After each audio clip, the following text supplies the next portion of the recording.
নমস্কার, গল্প সাথে অস্মিতায় আপনাদের সবাইকে আবারও স্বাগত জানাই। আজকে বিভূতিভূষণ বন্দ্যোপাধ্যায় রচিত একটি ছোট গল্প মরীচিকা। তাহলে শুরু করি। কাল রাতে গ্রামের লোকের ঘুম হয়নি ভালো। আজ চাটুজ্জে গিন্নির নাতনিকে দেখতে আসার দিন। গ্রাম শুদ্ধ মেয়ে পুরুষ সেখানে আজ নিমন্ত্রিত। কিন্তু শুধু নিমন্ত্রণের আনন্দই যে এদের ঘুম না হবার একমাত্র কারণ তা কিন্তু নয়। ছোট্ট গাঁ, সব শুদ্ধ ঘর 50 লোকের বাস। কেউ বিদেশে যায় না, চাকরি করে না, পড়ার দরকারও নেই। সামান্য জমি জমাটুকু নেড়ে চেড়ে প্রত্যেকে একরকম দিনপাত করে।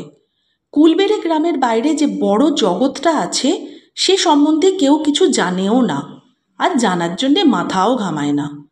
তাই কাল যখন জানা গেল চাটুজ্জে বাড়িতে মেয়ে দেখতে যে এসছে সে কলকাতার ছেলে ও কলেজে শিক্ষিত, তখন এই অদৃষ্টপূর্ব জীবটিকে দেখার ও তার সাথে কথাবার্তা বলার জন্য আনন্দটা খাওয়ার আনন্দকেও যেন ছাপিয়ে উঠল। তাছাড়া যে বর সেই স্বয়ং আসছে নিজের চোখে পাত্রী দেখতে। আজকালকার ছেলের তাই ধরন। রেলের স্টেশনে শেষ রাত্রে গরুর গাড়ি গেছে, বেলা 10টার মধ্যে এখানে পৌঁছে যাবে। রায়বাড়ির চণ্ডীমণ্ডপে একদিকে ভুসির বস্তা আর বিচালির স্তূপ সরিয়ে নতুন মাদুর পেতে বসার জায়গা করা হয়েছে, কারণ চাটুজ্জে বাড়িতে বাইরের বসার ঘর নেই। পাত্রকে অভ্যর্থনা করার জন্য গ্রামের শখের যাত্রাদলের ছেলেরা কয়দিন থেকেই গান বাজনার তালিম দিয়েছে। একটা ছোকরা মামাবাড়ি বেড়াতে গিয়ে কলের গানে রিজিয়া ও বখতিয়ারের অভিনয় শুনে মুখস্থ করেছে। গ্রামের আবাল বৃদ্ধ বনিতাকে বহুবার শুনিয়েছে। আজ সেও একবার কৃতিত্ব প্রদর্শনের জন্য অধীর হয়ে আছে। সকাল থেকেই চণ্ডীমণ্ডপে লোকজনের জটলা। তারা ঘন ঘন তামাক খাচ্ছে, নানা বিষয়ে গল্পগুজব করছে। বিশ্বাস মহাশয়ের এক দূর সম্পর্কের ভাই কলকাতার কোন গদিতে বিল সরকারের চাকুরি করত। কলকাতার গল্প বিশ্বাস মহাশয় তার মুখে অনেকবার শুনেছে। সম্প্রতি তিনি তাহাই মুগ্ধ ও কৌতূহলী শ্রোতামণ্ডলীর সম্মুখে বলছিলেন। পাঠশালার গুরু নিতাই সামন্ত আঙুল দেখিয়ে বলল, ওই যে গরুর গাড়ি ফিরছে, বাঁশঝাড়ের আড়ালে পড়ে। জুলির পথটা বুঝে গিয়েছে কি না, তাই ঘুরে আসছে বোধ হয়। সকলেই গরুর গাড়িটা দেখল, কিন্তু কেউই বিশ্বাস করল না যে পাত্র আসছে। গরুর গাড়িটা ঘুরে পিছনের পথ দিয়ে আসছিল। কেউই দেখতে পেল না ছোয়ের মধ্যে লোক বসে আছে কিনা। মিনিট 5-6 পরে কলেজের ছেলেটে এসে মাদুরে বসেছে। তাকে ঘিরে রথযাত্রার ভিড়। ছেলেটির বয়স 23-24, কি 1-8 বছর বেশি। রং ফর্সা, গায়ে মটকার পাঞ্জাবি আর চাদর। সে বৃদ্ধ বিশ্বাস মহাশয়ের কাছে প্রথমে ট্রেন ফেল হওয়ার গল্প করছিল। সবাই হাঁ করে শুনছিল। প্রথমে যদুভরের কীর্তন গান শুরু হলো, তারপর দুলাল মুখুজ্জে শ্যামা বিষয়ে গাইলেন, একজন বেহালা বাজালো, তারপর রিজিয়া ও বখতিয়ার। গ্রামের সাতকড়ি মুখুজ্জে এইবার তার ছেলে 3টিকে সঙ্গে নিয়ে চণ্ডীমণ্ডপে উঠলেন। সাতকড়ি লেখাপড়া আদৌ জানে না, গোলার ধানে সংবৎসর চলে যায়, সুতরাং চাকরির ধারও ধারে না, কিন্তু তার ঝোঁক গান বাজনার দিকে। 5টি ছেলের একটিকেও লেখাপড়া শেখাননি, গান বাজনা শিখিয়েছেন। এবং যেসব গ্রাম্য মজলিসে অন্য সব গ্রাম থেকে 2-5 জন বাইরের লোক আমদানি হয়, সেসব স্থানে ছেলে কয়েকটিকে সঙ্গে নিয়ে একখানা কম দামি বেহালা হাতে সাতকড়ি গিয়ে হাজির হন। ইনি আসন গ্রহণ করেই সেজো ছেলে বসন্তকে বললেন, বাবা, রজনের থলিটা আনতে ভুল হয়ে গিয়েছে, একবার দৌড়ে যাও তো বাড়ি, চালির মুড়োয় তোলা আছে। বসন্ত অপ্রসন্ন মুখে পৈঠা দিয়ে নেমে গেল। অন্য সময় হলে সে বাবাকে 2-1 কথা শুনিয়ে দিত, কিন্তু নবাগত শহরের শিক্ষিত ভদ্রলোকের সামনে তার সাহসে কুলালো না। গেনু, যা বসন্তের ডাক নাম, আজকাল যা কীর্তন গায় চমৎকার। রাসু অধিকারীর গাওনা তো শুনেছি ঘেটগাছির বারোয়ারিতে, তার চেয়ে কম নয়। আমার ছেলে বলে শুনেছি নে পদ্মখুড়ো, তাও নয়। রজনটা ফেলে এসে মুশকিল হলো কি না, শোনাচ্ছি একখানা, আসুক আগে নিয়ে। রজন এলো, গানও হলো, সকলে গান শুনে খুব খুশি। তারপর মেয়ে দেখে ছেলেটি সন্তুষ্ট হলো। বেশ স্বাস্থ্যবতী, রং খুব ফর্সা না হলেও মানানসই, মুখশ্রী সুন্দর, বড় বড় চোখ। কেবল এদের চুল বাঁধার ধরন সে পছন্দ করল না। পাতা কাটা খোপা শহর থেকে কোন কালে উঠে গিয়েছে, আর এরা সেটাকেই এখন ফ্যাশন বিবেচনা করে। তাছাড়া অত গহনা কেন গায়ে? গহনার ঘাড়ে মেয়েটি যেন বিব্রত হয়ে পড়ছে। দিদিমা সজল চোখে বললেন, ওকে নাও গিয়ে দাদা ভাই, ও আমার যেমন মেয়ে তেমন মেয়ে এদিকে আর নেই, এ আমি বড় গলা করে বলতে পারি। ওর মা আমাকে ফাঁসি দিয়ে চলে গেল। মেয়ে তখন 3 মাসের, সেই থেকে আমার কাছে মানুষ। আমারও তো ও ছাড়া আর কেউ নেই। ওর বাবা কোনো খোঁজ নেয় না বাবা। সে আমার বিয়ে করেছে, ছেলেপুলেও হয়েছে, সে এদিক আর মারায় না। তোমার হাতে মেয়েটাকে তুলে দিয়ে নিশ্চিন্তি হই। তারপর যা রইল সবই তোমাদের। কর্তারা যা করে রেখে গিয়েছেন তাতে চাকরি করে খেতে হবে না। আমাদের বাড়িতে চাকরি কখনো কেউ করেনি। কৈলাস ভট্টাচ বললেন, এ গায়ে কখনো কেউ চাকরি করেছে বউ ঠাকরুন? আপনাদের কর্তাদের তো কথা বাদই দিন, তাঁরা তো ছিলেন গাঁয়ের মালিক, মাথার মণি। আমাদের কর্তারা কি, আমরা কখনো গায়ের বাইরে অন্যের চেষ্টায় পা বাড়িয়েছি? রাম রাম, এই যে দেখছো বাবাজি, উত্তরের মাঠে সব লাখরাজ, একেবারে সেই রতনপুরের নীলকুঠি পর্যন্ত। তবে এদের বাড়িতে পুরুষ মানুষ নেই, একা বউ ঠাকুরুন আছেন, মেয়ে মানুষ, তাই চাষবাস হয় না। নইলে 60-70 বিঘে খাস জমি আছে, আর 2টো বড় পুকুর রয়েছে। চাষ করলে ভাবনা কিসের? এই দেখছো বটে খড়ের ঘর, এ গায়ে সকলেই এদের প্রজা। ছেলেটির নাম সুরেন। আহারাদি পরে সে বাড়ির চারধারে ঘুরে দেখল। কলকাতায় থাকার আজকাল বড় কষ্ট, পড়াশোনা শেষ করে চাকরির বাজারও সুবিধা নয়। যদি এখানে বিবাহ করি সম্পত্তি নিয়ে বাস করা যায়, এ পল্লীগ্রামের শান্তি ও নির্জনতার মধ্যে শহরের উগ্র জীবন সংগ্রাম থেকে বেশ দূরে নিশ্চিন্তভাবে চমৎকার জীবন কেটে যাবে। সুরেন জিজ্ঞেস করে, আচ্ছা, এ জমিটা পড়ে আছে কেন? ওই যে তোমাদের বললাম বাবাজি, ভট্টাচার্যি মশাই উত্তর করে, এদের বাড়িতে চাষ করার মানুষ কই? বুড়ি একা তো সব দিক দেখতে পারে না। তোমার সঙ্গে যদি বিধাতা যোগাযোগ ঘটিয়ে দেন, তবে তুমিই এসে এসব নিজের হাতে দেখো। তোমায় তাহলে কি কারুর চাকরি করতে হবে? পায়ের ওপর পা তুলে চাটুজ্যেদের 7 পুরুষ এই ভিটেতে দুধ ঘি খেয়ে কাটিয়ে গেছে, তোমারও কাটবে। সুরেন নিজের মেষের কথা ভাবছিল। জানলাহীন ছোট্ট একটা ঘরে সে থাকে, হাওয়া কোনো কালে ঢোকে না, গরমে অর্ধেক দিন রাত্রে ঘুম হয় না। এতটুকু এক টুকরো মাছ, বিস্বাদ ডাল, ততোধিক বিস্বাদ তরকারি। একদল লোক খেয়ে উঠে গেলে তাদের উচ্ছিষ্ট ভালো করে না ধুয়েই তার উপর আরেক দল খেতে বসে যায়। দেয়ালের গায়ে আরশোলা চলাচল করে। সব কথা সুরেন ভালোভাবে ভেবে দেখল। এখানে এই মুক্ত মাঠের ধারে স্বাধীন জীবন, নিজের লোকজন, নিজের হুকুম মতন সকলে চলবে। সে দরিদ্র মধ্যবিত্ত ঘরের ছেলে, এসব তো তার কাছে স্বর্গের মতো। আইন পাশ করে কি হবে, এই তো বেশ।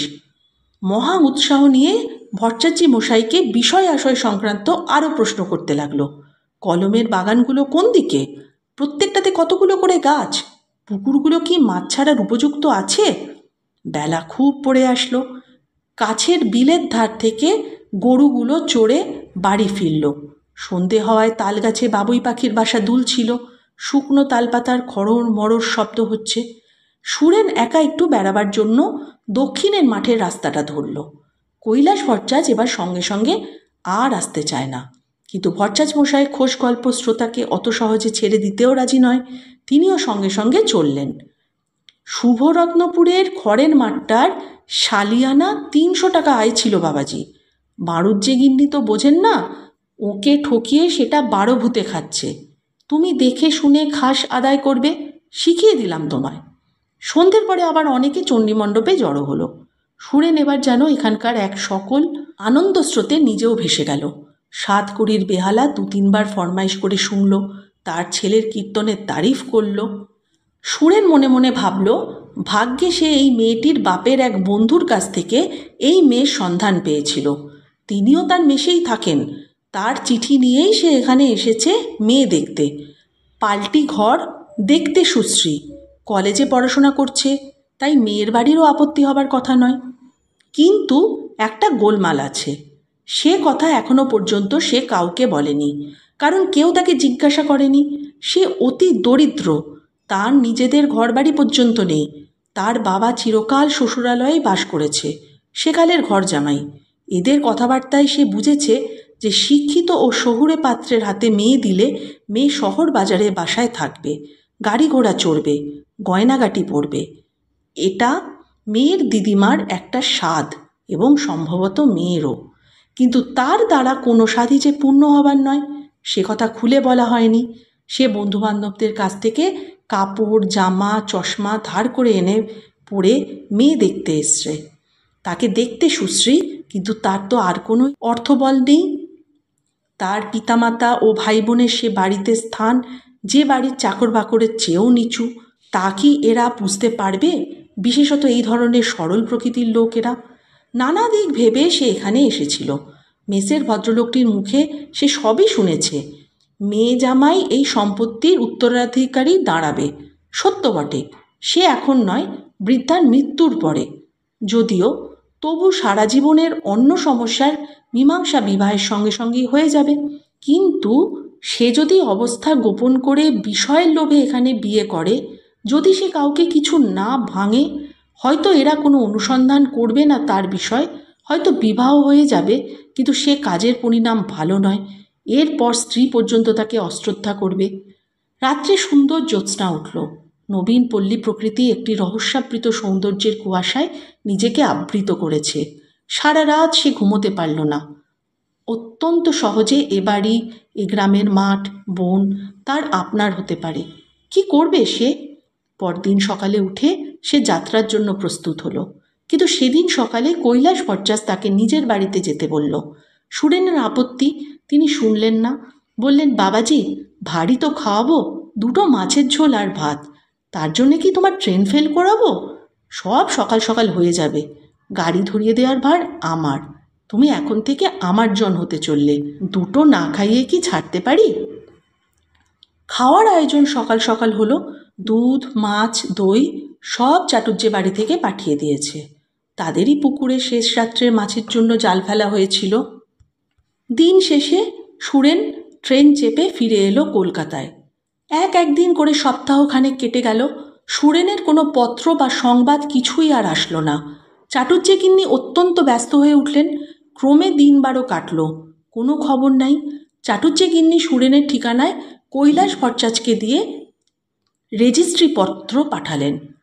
আরও দিন কাটল, সে পত্রেরও কোনো জবাব এলো না। চাটুজ্জে গিন্নি কৈলাস ভট্টাচার্যের কাছে এসে কেঁদে পড়লেন। কৈলাসের নিজের বড় ছেলে রাম পাশের গ্রামের নবীন কাপালিকের সঙ্গে দিন কতক ভাগে কাঁঠালের ব্যবসা করছিল।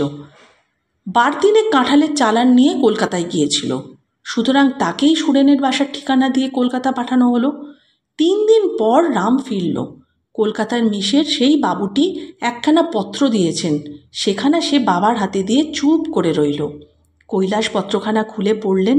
সুরেন বেঁচে নেই। এখান থেকে ফিরে দিন কতক পরে সে নিজের দেশে অর্থাৎ মামার বাড়িতে যায় পিতার সঙ্গে সব কথা খুলে বলতে। সেখানেই সে কলেরায় মারা যায়। সময় কারো জন্য অপেক্ষা করে বসে থাকে না। পরের শ্রাবণেই নিভা ননির বিবাহের দিন স্থির হয়ে গেল। পাড়ার বড় চণ্ডী মণ্ডপটাতে আবার বিস্তৃত বর আসন পাতা হয়েছে। দুপুরের পর থেকে গ্রামের ছোট ছেলেমেয়েরা জড়ো হয়ে ভিড় করছে। গ্রাম শুদ্ধ সবার আজ চাটুজ্জে বাড়িতে নিমন্ত্রণ। শুদ্ধ ব্রাহ্মণই যে শুধু পাড়াটাতে আছে তা নয়, শূদ্র ভদ্র সব রকমই আছে।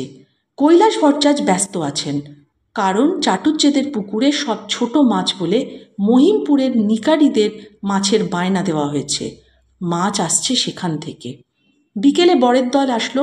বরের বাড়ি এদিকেই, গোটা 2 স্টেশন পরেই। এদের আনতে বরের পালকি বাদে খান 5-6 গরুর গাড়িও স্টেশনে গিয়েছিল। বরযাত্রীদের মধ্যে বৃদ্ধের দলই বেশি, 2-1টি বালকও আছে। মেয়েরা চণ্ডীমণ্ডপের সামনে পথের ধারে বরকে অভ্যর্থনা করার জন্য ভিড় করে দাঁড়িয়েছিল।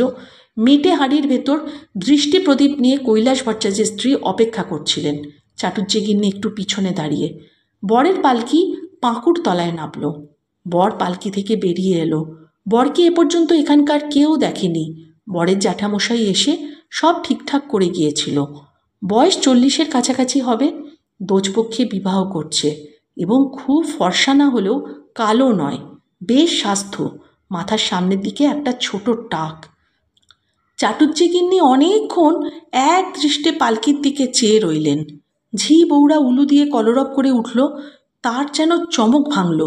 তিনি তো জানতেন সুরেন আসছে না, আসতে পারে না, তবুও পালকি থেকে সুরেনের পরিবর্তে ইহাকে আসতে দেখে তিনি নিরাশ হইলেন কেন কে জানে। মানুষের মনের মধ্যে কি চলে তা বোধহয় হদিশ কেউই জানে না। আপনাদের কি মনে হয় বন্ধু? কেমন লাগলো আজকের এই ছোট্ট গল্পটি? পাশে থাকার একান্ত অনুরোধ নিয়ে সকলকে আমার অন্তরের শুভেচ্ছা জানিয়ে আজকের এই গল্পটিও শেষ করলাম। সবাই খুব ভালো থাকবেন। নমস্কার।